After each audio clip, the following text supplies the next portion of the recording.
Hi, I'm Toni Crawley from the Priory School in Hitchin. I am an additional needs teacher working with students with learning support, but I'm also the strategic lead for our disadvantaged pupils. We chose Steve, Orange Tie Man, to support our Year 10 disadvantaged students as they embarked on their GCSE journey.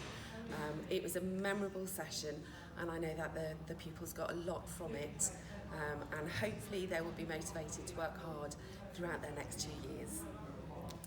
And I'm Alice Summerfield. I'm Assistant Head of Year 10, so I was here with our students today. We had our groups, we had our boys first and our girls second, and both groups absolutely loved their time.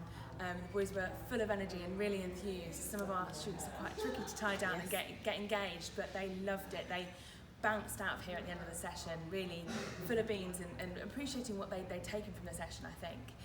Our girls approached it really quite differently, but were also really engaged and enthused. And I think it gave them real food for thought and sort of challenge as they enter into their GCSE journey. It was well worth them engaging in a session today, for sure.